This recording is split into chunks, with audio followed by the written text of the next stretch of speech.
The California Residential Purchase Agreement form is the cornerstone of every successful real estate transaction in the state of California.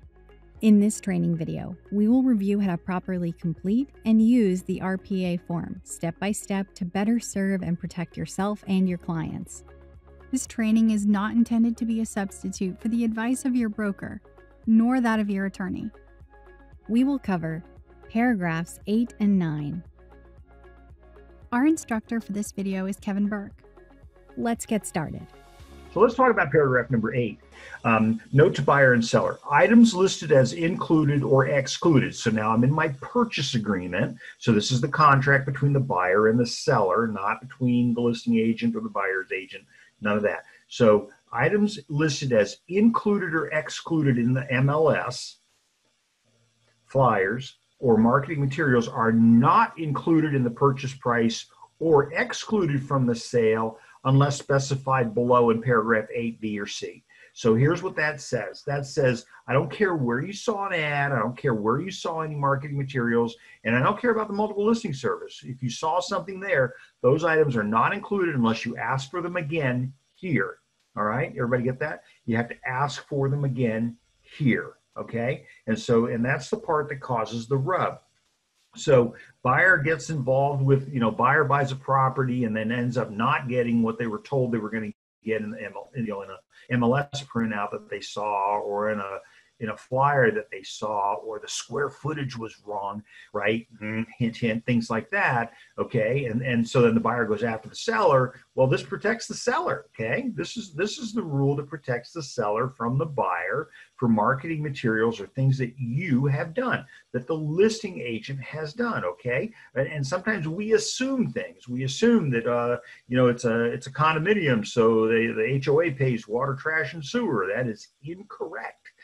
Sometimes it's true, sometimes it's not true. Let's not assume that it is true. So people say to me, they say, well, this is the part that protects me, the real estate agent, from the buyer in that lawsuit. And the fact is that this is to protect the seller from the buyer. You are subject to California Civil Code. I'm not even going to write it, because if I do, I can't erase it. So Civil Code 1066, which is a rule that says you are responsible. You, as the agent, are responsible for stuff that you advertised about the property. Okay, and so the seller is not. And this is a carryover from that listing agreement that says, let's make it very clear that if it's not included in this offer, and again, if you want it included, that's fine. Whether it's in the MLS or anything, it doesn't matter. If you want something included, you got to say it here, because this is the contract between the buyer and the seller. Okay, and hopefully that makes sense to everybody, and hopefully you haven't had a bad experience with that. Found it, thanks. Okay, good. Whoops, a little too fast. Okay, paragraph. So that was just the general note. Paragraph number B, items included in the sale. Now, again, a lot of times, folks, the pre-printed language is boring to us. We don't look at it. We tend to skip through it really fast. 99% of the time, we hope the buyer or the seller doesn't ask us a question about it, because you know what, frankly, we just didn't read it because we didn't think it was important, because we were just trying to get to the part where here, initial here, right? We used to say, initial here, sign here, press down hard, bottom copy's yours, back when we had NCR paper. I had a business partner for 15 years who never knew what the contract said. She would just put she would come into the room, and I'd end up with a contract. All the pages were initialed, all the signatures were in place, and I would ask her, I'd say, you weren't in the room with them for more than 5 minutes. And she says, yeah, well, they just went ahead, they trust me. Okay, folks, they do, they trust you. They wouldn't be doing business with you if they didn't trust you. So you need to be trustworthy enough that you have read the material and you can explain this to them without just skimming over it very quickly. And I think skimming over it quickly is a disservice to your client. I think you need to know what it says. You need to be comfortable with it, and that's why we're doing what we're doing. Okay, so enough proselytizing. Items included in the sale, except as otherwise specified or disclosed. So except as otherwise in here. Okay. 1, all existing fixtures and fittings that are attached to the property. Now, we're not going to do a class on real property 101, right? What is the difference? What is land? Or what is real property? Real property is land or anything attached to the land. Okay, so everything else is personal property. It's really easy. No, not quite so easy. Land or anything attached to the land. And then so the house, that's going to be real property. And then we get into whether it's a mobile house, mobile home, or, and then we get into things like, how about the chandelier? Well, that looks pretty attached to me. And then when does something become a fixture? What are the rules, methods of attachment? Remember we talked about my law class at the university. We discussed the 7 methods, 7 characteristics of real property. And again, method of attachment, intent of the parties, things like that. Okay, so all existing, not, only what's here, fixtures and fittings that are attached to the property. Okay, everybody good so far? I'm going to roll to the next one here. Paragraph number B. So we went 8A, B, and back to my items included in the sale. Number 2, B2, existing. Okay, notice how it's in caps. That's because this part confuses people. We need to make sure everybody understands we're talking about what is currently physically presently there. Okay, electrical, mechanical, lighting, plumbing, and heating fixtures. Okay, not the plug-in heater, right? Not the plug-in air conditioner. Okay, ceiling fans. It's an attachment. We actually had to lay out what an attachment was, even though it should be pretty self-explanatory. Okay, but it's the part that creates a problem. All right, so ceiling fans. Fireplace inserts. So, because guess what? Some of those things can be confused as real property. So we're going to make them real property by mentioning them in the contract. Does that make sense? If they were personal property before, they're real property now, because we're saying right here, we're going to consider these as real properties. Gas logs, grates, solar power systems. I always love it when they say solar systems, because then it would be like Mercury, Venus, Pluto, things like that. So solar power systems, built-in appliances, windows and door screens, awning shutters, window coverings, attached floor coverings, television antennas. A lot of these things are at one point were personal property, and then when we affixed them to the real property, they would become real property, but not necessarily. Again, how secure was it? I've had cases where I was able to prove that real property was actually personal property because of just merely the intent of the parties. All right. Okay. So air coolers and conditioners. Pool spa equipment, it's loose, it's hanging all over the place, but it goes to the pool, right? Okay, what else? Garage door openers, remote controls, mailbox, in-ground landscaping, tree shrubs, water features and fountains, water softeners, water purifiers. Those are the kinds of things that are attached to the property, but we look at them, we go, well, wait a minute, those things don't look, they look pretty attached to me, and then we buy the house and they're gone. Right, and I've had it happen. So you need to make sure that we itemize what those things are going to be. We're going to talk in a minute about whether or not there's any encumbrances against those types of properties. Okay, so it's it's always kind of interesting. I always feel like I just did this, but I actually just did this 3 months ago. So and it's going to change again. So in June, be aware, on June the 16th.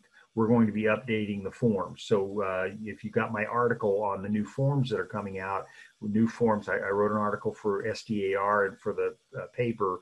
And so if you don't have a copy of that, let me know and I'll email it to you. Send me an email, kevin@burkerealestateconsultants.com, and I will send you that article, okay? All right, so it talks about the new forms, kind of a quick summary on what they are. All right, okay, security systems, alarms, and the following. So there's the security system attached to the house, and then the buyer shows up after closing and it's gone, and it may have been that it didn't belong to the owner, but it sure looked like an attachment. So we want to eliminate all doubt. That's the whole idea. Okay. A lot of times we as real estate agents are thinking, oh, this is the part where I ask for stuff that wouldn't otherwise be included.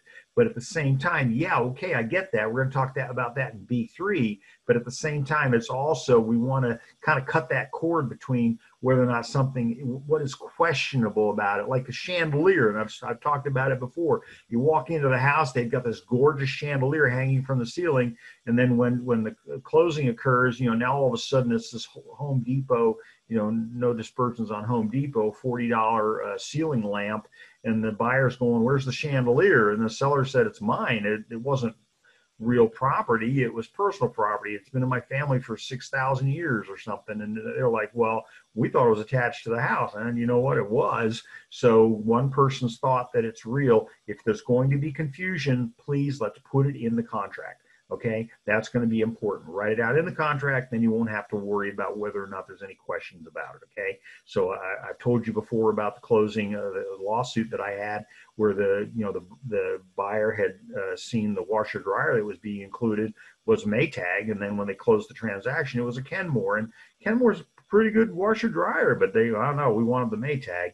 So all right, okay, so and the following should be comma, if checked, all the stoves. We're selling houses nowadays that have ADUs. We're selling, they have granny flats. They have, you're in the ranch. They have 2 or 3 kitchens, things like that. All the stoves except, boom, okay? All the refrigerators except, boom, okay? All the washers and dryers. We're selling houses that have 2 and 3 sets of washers and dryers. The house is so big, you got to go to the other end of the house. Now you got, multiple laundry rooms and things like that. Okay, everybody good with that? And then this is the part where people put in the following additional items. So in our office, we put in our template, at least, it says per MLS number, and we put in the MLS number. And the reason we do that is because that's something that CAR took out of it, out of the contract many years ago. And we just thought it was a great idea to commit the listing. So remember back on, let's take a look back on, gosh, I hope you're on the same page. Yes, you are. Okay, so when I look back here where it says paragraph number 8A, items included or excluded in the MLS are not included in the purchase price. We want to make it. That's our thing, is that we want to make it now part of the purchase price, okay? And then paragraph number B4, existing integrated phone and home automation systems. So intercoms, things like that, things that are attached to the house, integrated into the house. Sometimes the phone system on the wall, you can make calls with it, things like that. And I'm not talking about, the telephone that hangs on a hook. I'm talking about the kind of thing where it's definitely attached to the house, and it's part of the house, and it controls the house. Home automation systems, my house is a smart house. I've got things in my house. When I sell it, I'm not expecting that I'm going to take it with me, but, we always have somebody out there that is going to say that they expected it to stay and then somebody took it. So in B3, you like to put, so in our office, we put, Benjamin, we put as per MLS number, and we put the number of the MLS so that it very clearly says that listing. And a lot of times that's because in that MLS, there'll be something in there that the buyer says, I really want to have that. And then we don't want to take the chance that the listing agent who put it in the MLS doesn't have it in their listing agreement and bind the seller with it. So by us putting it in the offer, now we are binding the seller to give us whatever that item was that we saw in the MLS. Okay, but it'd be very similar to your buyer going through the house and saying, gee, I love the patio furniture. Well, patio furniture, I don't know, unless it's attached for earthquake purposes, the patio furniture is usually a personal property item. It goes, right? Seller takes it with them. Okay, so I got a good, thank you, Benjamin. I got a good technique. Thank you, some people say. It just comes from a lot of experience, I guess, but thank you for that compliment. But, I don't know about my patio furniture. I might like the patio furniture, and the agent might have put in the MLS the patio furniture. And, for me personally, I'm probably going to itemize the furniture that the buyer wants. The scariest thing that happens for you is when the buyer's wandering through the house with a video camera. Right. And so that was my Maytag versus Kenmore argument. So, when they're going through the place with a camera, you make sure that they are very specific about those items that they want to have. Hey, listen, we all have the experience of our years. So, I'm going to want to make sure that I have everything itemized for sure, because it's going to be something that the buyer is going to say, it's like my mantelpiece, the very first house I ever sold back in the late 70s, and the mantelpiece was disappeared, and my buyer said, I bought the house because of that mantelpiece. Oh, the hell you did. Anyway, I think that cost me about 180 bucks. I ended up buying a mantelpiece. It was a railroad tie, for crying out loud, that the seller had affixed to above the fireplace, and they took off with it. And it's like, you know, they had to have like 18-inch anchor bolts going into the wall to hold this thing in place, right? It had to be actually attached through the wall into the garage and then in the dirt lot behind it. I mean, that's, you know, this thing was going to cave over. Well, anyway, sure enough, the buyer, oh, I love that mantelpiece. Sure you did. So whatever the buyer says, make sure you remember and you tell them, you say, listen, if it's important to you, we need to ask for it. And if under paragraph number B3, there's not enough room to put all of the things that they want, then I would say see attached addendum. Number 1, name the addendum, and then have it on an addendum, all the stuff. And you'll have those situations. I have it all the time where the buyer will say, you know, seller and I, you know, the seller says they're willing to let all that stuff go. It was a conversation that was had in the house when the seller was present, apparently. And so now I want the buyer to write those things down and have them send you the list. And then do see attached addendum, and then have that incorporated into the purchase agreement so that there won't be any misunderstandings later, because sometimes the seller will forget they had that conversation, and worse yet, the buyer and the seller will have conversations, you know, kind of sidebar conversations away from you, and you didn't get to hear all of it, and they came to an agreement together and nobody put it in writing anywhere.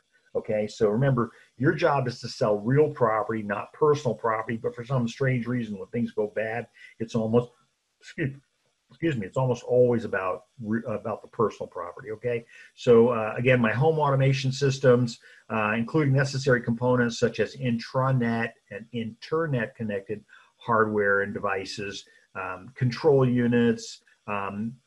Control units that are specific. So for example, in some houses, you'll have a control unit in the house that operates the mechanical window coverings. All right. So for the seller to take off with the control unit to that wouldn't make any sense, because it essentially runs the window covering. So we want to make sure that that is left at the property. All right. So, but if it's on your cell phone, no, you know, that's not realistic. You can download the app or do whatever. Electronics and computers, you know, those kinds of things. I'm not leaving my laptop, even though I can control the temperature in my house from my laptop. Okay. And applicable software permissions, passwords, codes, and access informations so that the people can use it. You know, it's available for the end user after you've left. And are they or are they not included in the transaction? If you leave it alone, they are included. If you say they're not included, then they're not included. And that's going to, and I can't imagine a buyer checking that box, but okay.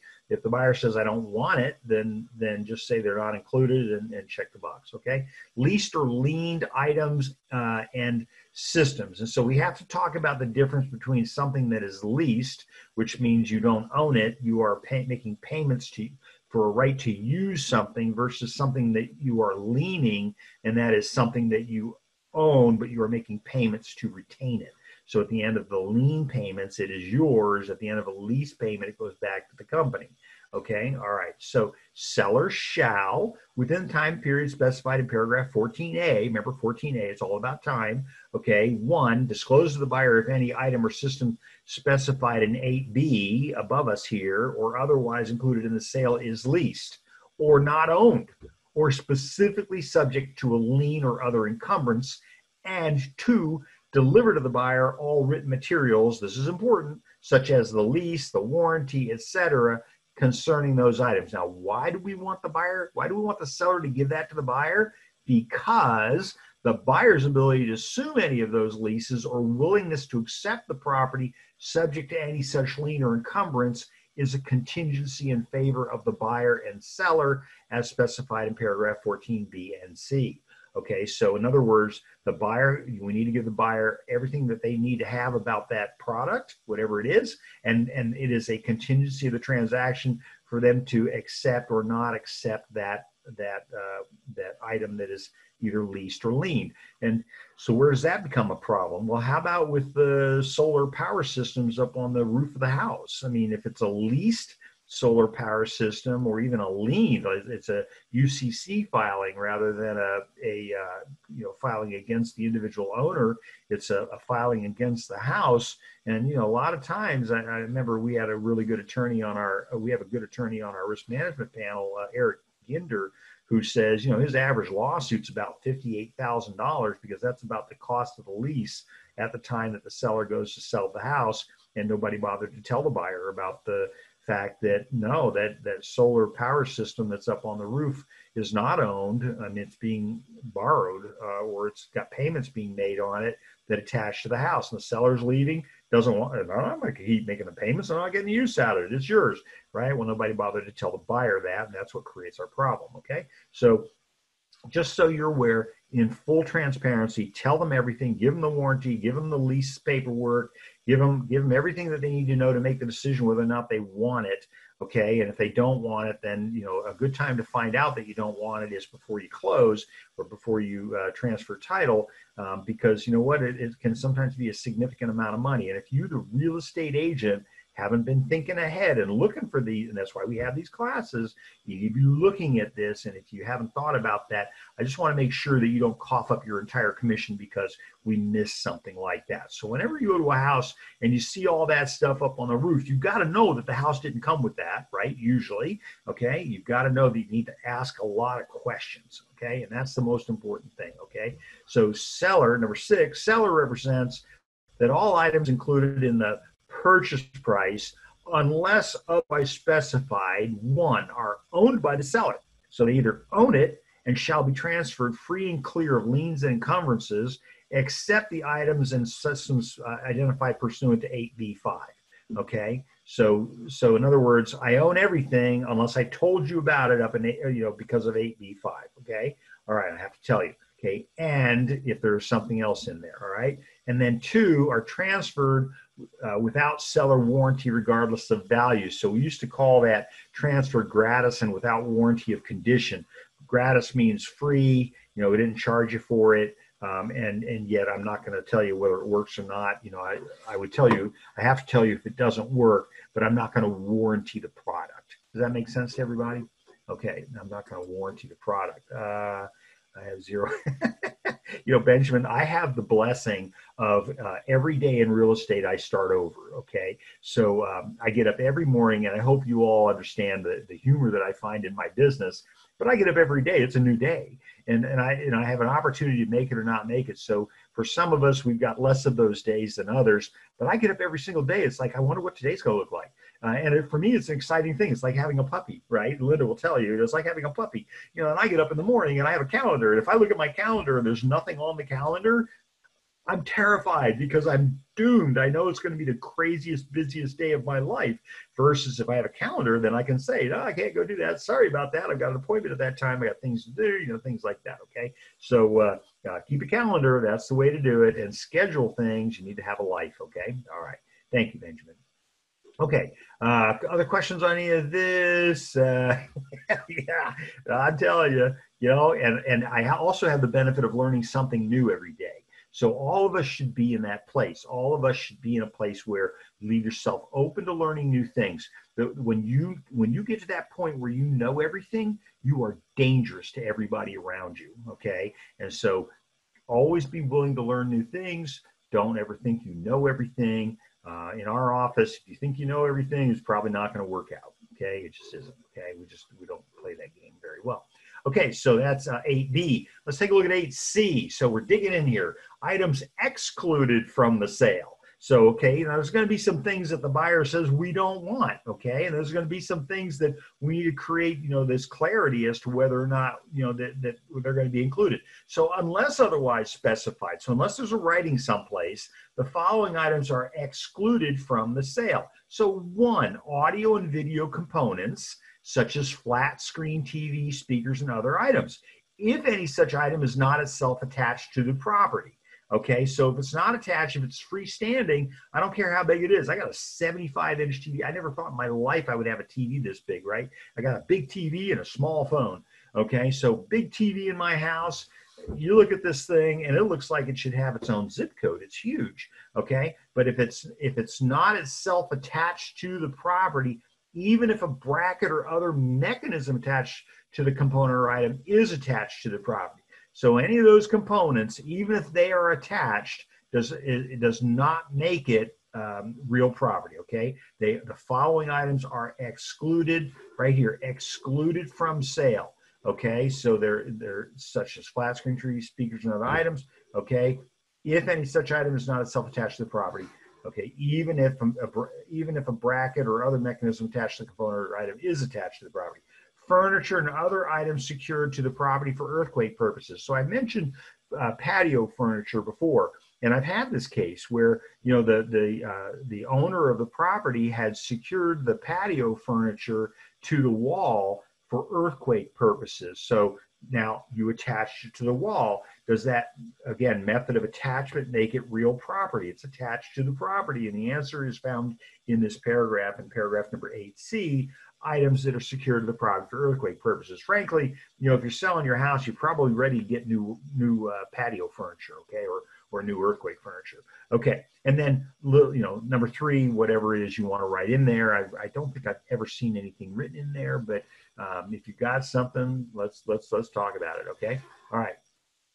And then I have my bold print. Oops, question 8B6. Buyer's agent fills that out through investigation. You're backtracking. Let me see. B6. Remember, the buyer's agent fills things in based on instructions from the buyer. So accept the items and whatever else you know that you might see that the buyer says, you know, well, is that included? Because remember, this paragraph says that all items included purchase price unless otherwise specified are owned by the seller. And so if there's a questionable item, then or an item that you don't want to have included, then that would go into this part here. Okay. All right. Hopefully that helped answer your question, Benjamin. Okay. If you have more specific stuff, let me know. Hit me off camera. I'm more than happy to help you with it. Okay, now bold print. Now listen, folks, when we put stuff in bold print, it means it's important enough that we've had litigation enough that, you know, we really need to pay attention to it. So, and again, this is for the buyer and the seller to pay attention to, but you and I need to be aware of it. I mean, we've got 10 pages of happiness here, and guess what? They're working on 13. The only reason you don't have a 13-page RPA this coming December is because of the pandemic. It just made it where it was too much for them to complete all that in time. So now you're going to be seeing a different purchase contract in December of 2021. Okay, so brackets attached to the wall. So bracket now, contrary to what you saw up top here, a bracket attached to the wall, floor, or ceilings for any such component, furniture, or item shall remain with the property. Bingo. Okay. All right. So if it's attached, so now the method of attachment is real, but the item that attaches is not. Got it? Okay. So the bracket stays. It's attached to the property. The TV that was on it goes. So the TV that was on it belongs to the seller as personal property, but the bracket itself is now real property, stays with the property, unless you check the box, will be removed, and holes or other damage shall be repaired, but not painted. So we always said that about when the pest control company did their work, we always told the client that they leave it in paint-ready condition. So they replace the eaves, but then the buyer gets in there and goes, hey, wait a minute, they didn't paint the eaves. They just replaced it. And the answer is they leave it in paint-ready condition. It says that in the agreement from the pest control company. Okay. All right. Okay. Everybody good? Questions? See, because this is what we need to be doing. We need to be differentiating between those items that are attached to the property considered to be real property and those items attached to the property considered to be personal property.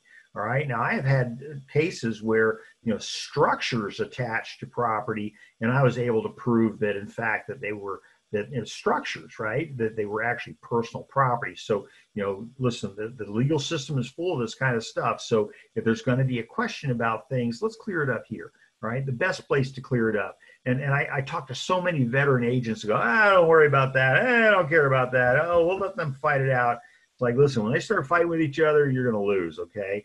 And unfortunately, some people who do a lot of sales think that they're doing it the right way, and they may not necessarily be doing it the right way. So, build a strong foundation, right? Learn, we always said, we were teaching people, different technique. We're teaching them form, power, then speed. So get your form down, get what you're doing down right. And then later on, you'll develop power through it, and then you'll be able to do this really fast versus some people that are just, blowhards and just, talk a good story and aren't real.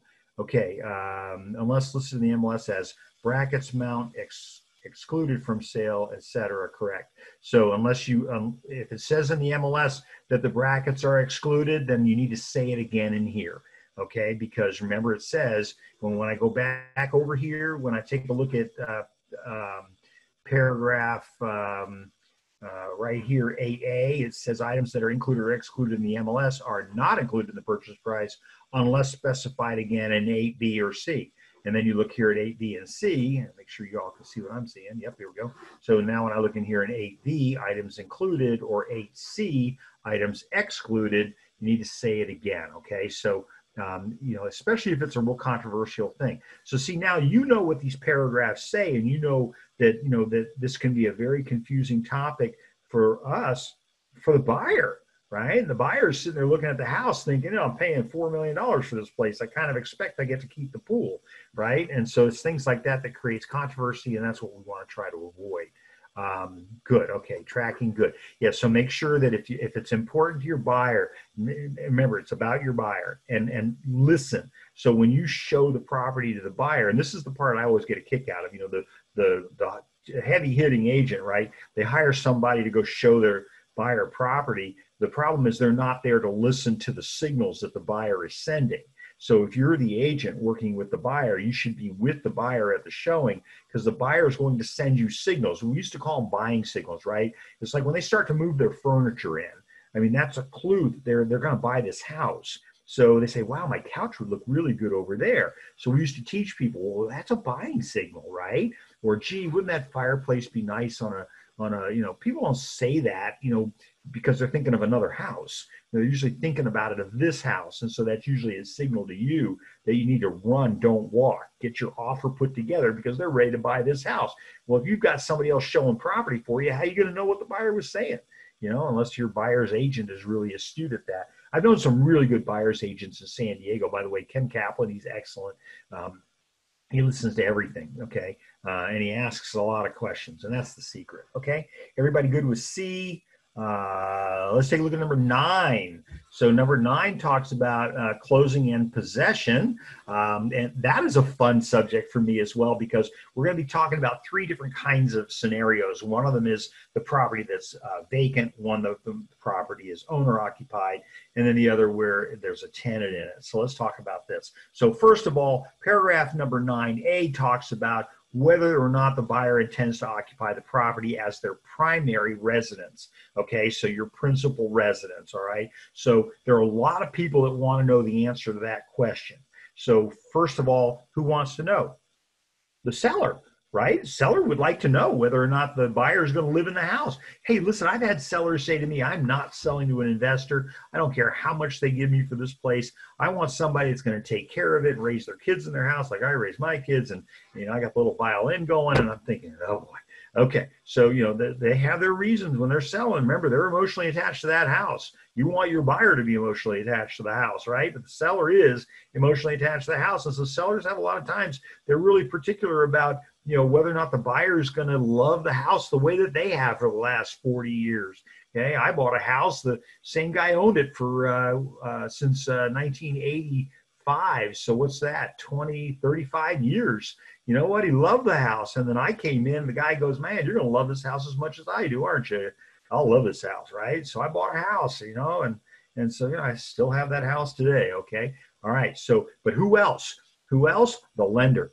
The lender wants to know whether or not the buyer is going to occupy this house as their primary residence. And that's important to the lender. Why? Because we do different loans for buyer occupants than we do for investor buyers. Okay. So, and that's going to be a lender problem. They're going to have to deal with that. But you want to be careful because the buyer who is going to occupy the house tends to get a better interest rate, for example, better loan terms better down payment, lower down payment than what the investor buyer is going to get. And so sometimes you're going to have that investor buyer say to you, well, I own 45 other homes. I can't live in all of them, but I'm going to say I'm going to buy this one as my primary residence because maybe I'll spend a day or two here every couple of years. And you know what? The buyer's lying to the seller.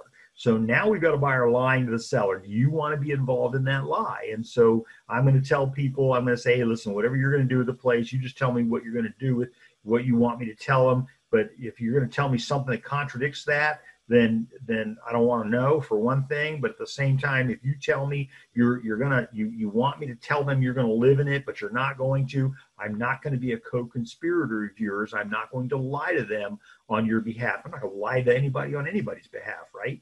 Okay. All right. So make sure, because remember, you might also be complicit in loan fraud. So let's not do that. I mean, there's too much out there going on. And sometimes you get some pretty crafty buyers, and it's like, how much time you got, right? Okay, so 9B, seller occupied or vacant property. So remember I talked to you about the 3 different scenarios. So seller occupied and vacant, we're gonna handle it right here. Easy to handle. Tenant, a little different.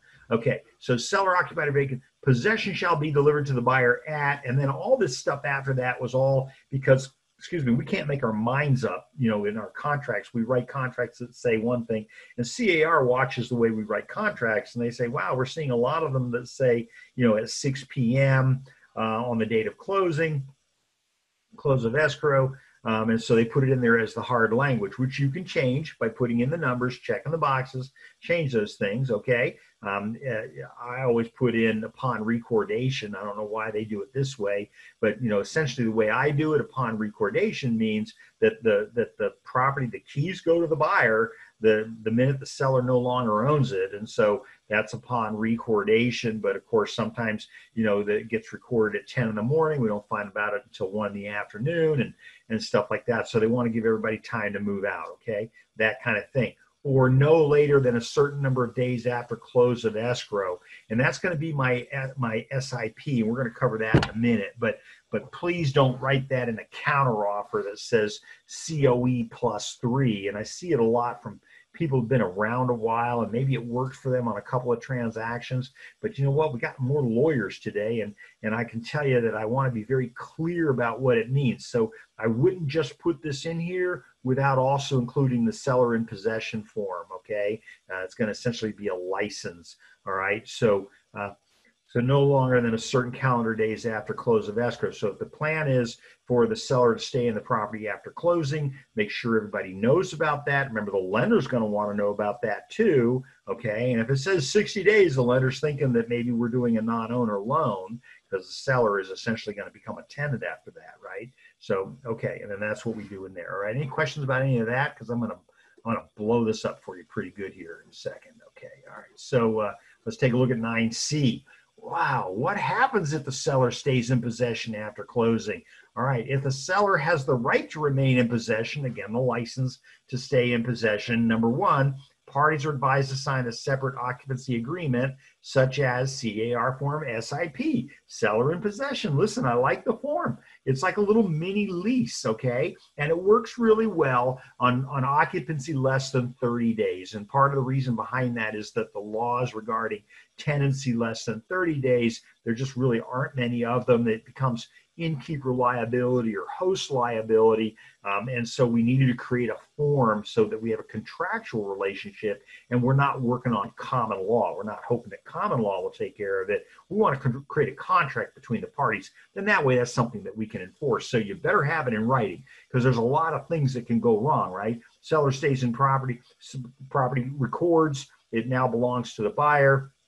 3 days later, there's a fire on the property, house burns to the ground, seller sues the buyer because, they've put them in an unsafe house. They've lived in it for 40 years, right? So, now they're coming after the buyer. Buyer says, I don't have insurance for this, because the insurance company is now saying that, I bought the house and that I told them that I was going to be living in it, and I'm not. And you're living in it, but your insurance should cover it. And the seller says, my insurance extinguishes, no pun intended, at midnight at the close of escrow. So, I don't have insurance anymore. And now we've got to fight. Okay. And so let's not do that. So the SIP form very clearly puts in there, everybody's going to check with the lender, make sure we're not doing a non-owner, make sure the lender's aware of it. Most lenders are okay with it. Check with the insurance company. Maybe, I don't know, give them another $10 or something, and they'll insure it. Those are the things that are included in that SIP form, and that's why I really like that form. Let me see. Did I pull that? I thought for sure I pulled that up for you. I did pull it up for you. So here's the seller. Remember I said it was a license, okay? Darn lawyers. Seller's license to remain in possession addendum, SIP. Here's all the information. My recitals up top, the term, what's the consideration, even if it's for nothing, you've got to have it in there, okay?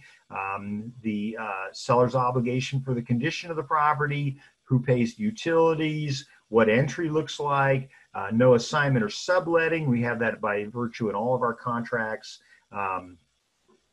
Insurance, seller's personal property, including vehicles, is not insured by the buyer. So remember what I was talking about? We need to check with the insurance company. We need to check with the lender. Okay, and that's what the SIP form does. I like that form. I think that you need to make sure you're using it in a transaction. Don't rely on, COE +3. That is just, listen, I'll take the case, right? But, oh, God, that's a tough one. Especially when the judge says, what does COE stand for, right? You got to assume, you're assuming everybody understands our lingo, and they don't necessarily do that.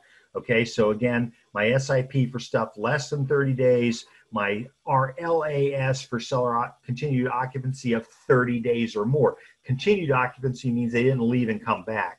Okay, so occupancy of 30 days or more. I personally don't like the RLAS form. If I'm going to be doing a lease with you, then I'm going to want the LR form, the lease rental month-to-month tenancy form. Okay, it's just got more bells and whistles to it, even though they look alike. 2, the parties are advised to consult with their insurance and legal advisors for information about liability and damage or injury to persons and personal and real property. Once again, see, we thought all that stuff we learned when we got our real estate license was just a bunch of mumbo jumbo, but now all of a sudden it's pretty important. Okay, so, and buyer's advised to consult with buyer's lender. This is all stuff I've already told you. With buyer's lender about the impact of seller's occupancy on the buyer's loan. And the difference between 3 days and 30 days may be the difference. That may be what kills it, right? It may very well be, but you sure don't want to defraud the lender. The lenders are doing things today to assure that the buyer is actually living in the property. They send people out, they check mailboxes. I'm sorry, I think that's a federal offense, but okay. Anyway, they're doing things to confirm the fact that the buyer has moved into the property or is occupying the property by virtue of the truth that they told the lender in the loan process, okay? So here it all is in a nutshell. What about my tenant-occupied property? Oh, boy, don't mess this up. Okay, you're a listing agent. If you're the listing agent and you got a tenant in the property, I don't care if it's a tenant, I don't care if it's a roomie. You got somebody in the property other than you got somebody in there paying rent, for example, or even somebody that's in there just for a little while. Let's get that tenant estoppel certificate from the tenant, okay? Signed by the tenant, signed by the landlord, signed by the owner that says, here's the lease, the whole lease and nothing but the lease, or it's just a month-to-month tenancy, okay? Here are all the things I brought to the equation. It's my refrigerator, it's my washer dryer, okay? And both parties are going to sign it, so then they can't come back later on. They are stopped from asserting a defense other than what they got. Okay, so we want to make sure that we've got something in writing from the tenant that says, this is the deal and there is no other. It's not like, at the end of May, I move out and my mother moves. We have an agreement. My mother moves in for 3 months. Okay, all right. Listen, I'm telling you, true story. This has happened. Okay, I had these things happen. All right, so I want you to get the benefit of that without you having to experience it again. Everybody makes mistakes, right? But I'd rather learn from theirs than learn from making them all over again. Okay, so tenant-occupied property. Bold print, folks. I got a really good case to tell you about. So property shall be vacant at least 5 days prior to close of escrow, unless otherwise agreed in writing. I've never seen this dealt with by the real estate agent, and here's the problem that it creates. If the property's got to be vacant 5 days before closing, then why do we have the closing at the end of the month? Most tenants' lease expires at the end of the month.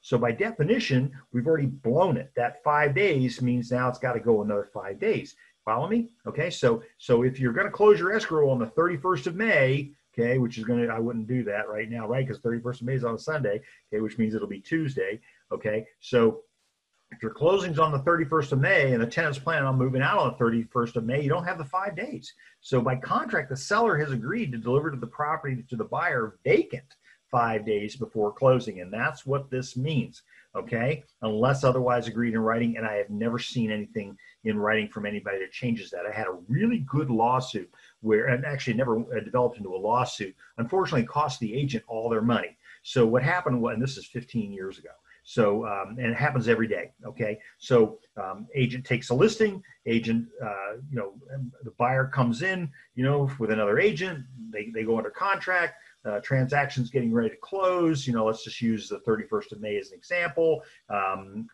Our agent comes to me and says, hey, I just realized that there's a tenant in the place and that they have a lease. And it's like, yeah.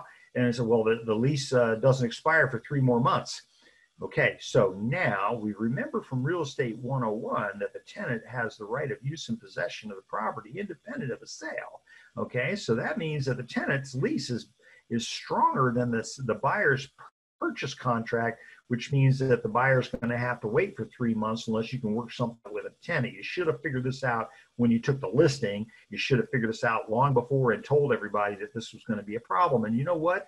It ended up that the listing agent put the buyer up in a Homewood Suites for 3 months, and that pretty much cleaned them out, right, of their entire commission. 3 months in a Homewood Suites is not cheap, but tenant wasn't going to leave. And see, that would have been one of those things, and this was a sizable commission. That would have been one of those things where, as I said in the new laws in February, I'd go to the tenant, I give him $5,000, I'd say, here's your notice, can you be out by Sunday? Okay. Oh man. So anyway, bottom line was that was expensive. The agent worked for the whole thing for free. Forget the boat you were going to buy. You're not getting it, okay? Because that boat just went out the window. Okay. All right. So if you are unable to deliver the property vacant in accordance with rent control and other applicable law, you may be in breach of this agreement. Folks, 1482. We did a big thing on 1482. We had a whole webinar on that. It's a big deal, okay? And so you have statewide rent control now, which means that is directly going to impact your contract if you have someone in the property that is a tenant, okay? All right. Okay, and then check the box. If the tenant's going to be in the property, I'm going to check the box regardless.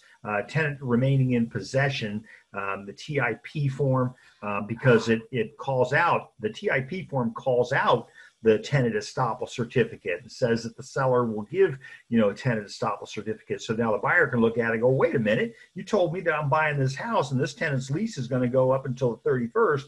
And in fact, I'm entitled to the property to be vacant for purposes of inspection, et cetera, 5 days prior to that closing. And so we're going to have a challenge here. We're going to need to make some adjustments. So let's find those things out early in the game rather than oopsies later trying to compensate. I've talked to so many agents who their feeling is, well, we'll fix it later. And you know what? Why don't we fix it now? It's like, what is it? John Wooden said, if you don't have time to do it right, now, what makes you think you're going to have time to do it right later? Okay, so I'm not going to be doing damage fire control. Questions about any of that? Okay, let's take a look at E and F, and this is going to take us a little bit here. So paragraph number 9E says, at close of escrow, seller assigns to the buyer any assignable warranty rights for items included in the sale. So if there's a warranty, obviously what is goods going to do? The seller, the buyer gets the benefit of that warranty. The seller is going to do whatever they need to do to assign those warranties. Seller shall deliver to the buyer available copies of any such warranties. Okay, so like when I bought my house, kitchen had been, new fridge, new washer, dishwasher, stove, all that stuff, and seller was kind enough. They had this little booklet with all the little warranties. I just thought it was sweet as could be, right? And Linda thought it was more sweet as could be, but it was really nice to have all that information. So the seller will deliver to the buyer available copies of any such warranties. Brokers cannot and will not determine the assignability of warranties. Why? Because that's legal advice. All right, so we don't know. And so here at CAR, the attorneys have taken the time to write this down and say that we just don't know anything about the warranties. And folks, please don't say things that upend that. Don't come in and say, don't worry about it. It's no big deal. Oh yeah, all the warranties go to you. How do you know? Right? Okay. So be careful what we say. We get kind of excited and we want to be careful about what we say. Okay. All right. Let's take a look at F, at close of escrow. Okay, closing. And again, in California, we call it close of escrow. You know, in the legal field, we call it recordation. I prefer to think of it as transfer of title from seller to buyer. In some states, we call it settlement. At close of escrow, number F, unless otherwise agreed in writing. So again, in writing. And why? Because we're talking about the sale of real property. Remember, statute of fraud says that an interest in land, in order to be enforceable, must be in writing. And so we want everything to be in writing. So if there's something other than what's in here, then we need to have a writing, okay? So sellers shall provide keys, passwords, codes, and/or means to operate all locks, mailboxes, security systems, alarms, home automation systems, and intranet and internet connected devices included in the purchase price, and garage door openers. Okay. In the old contracts, we used to have, you know, how many garage door openers? There were a little checkbox, and we put in 2, you know, and then there'd be a big fight. There was only 1, or there were 3, and one of them didn't work, you know, that kind of thing. If the property is a condominium or located in a common interest subdivision, so don't assume that just because it's a single family home that it's not in a common interest subdivision. So anytime you see like a gated community, right, it all houses single family homes, but it's got a gate around it. It's got a security guard in the front. It has a common pool, common tennis courts, speed bumps on the street. You know, I'm thinking here mentally, I'm thinking Palacio in Carmel Valley. That's a good example of a bunch of really nice homes, but it very clearly is in a common interest subdivision. Okay, so, but you don't always have those indicators. A lot of times you won't. You'll have other communities that you'll go to. There won't be a gate. There won't be a pool. But there'll be somebody responsible for common area maintenance. Okay, so, you know, how many of us are aware of the fact that there are 2 different homeowners associations in Carmel Valley? There's the one that handles the community where you've sold the home, and then there's the one that handles the bigger picture, the bigger common area, the intersections and things like that. Okay, so don't assume things, because whenever you assume something, it's going to cost you money later on. Okay, so make sure you find out the answer to those things. Okay, so if the property is a condominium or located in a common interest subdivision, buyer may be required to pay a deposit to the HOA to obtain keys to accessible HOA facilities. And that's just one part of it. That's just the money part of things. There may be other requirements to get so seller doesn't give them common area keys. Buyer might end up being in a position, seller says, I didn't have any to give you, so I don't have them. Never used it. It was a rental. The tenant, you know, paid for it. They took off with it. You know what? That's why I like to have all this stuff in writing. But now you got the buyer coming along. Now they got to pay $250 to get access to the pool. And they're not going to be happy about that. Okay. Normally when you have your transfer fee from the seller to the buyer in an HOA area, normally the transfer fee covers putting your name on the box out in the front so that people, when they drive up, they see your name, they push the button, it dials your phone, you know, that kind of thing. Normally, I say normally.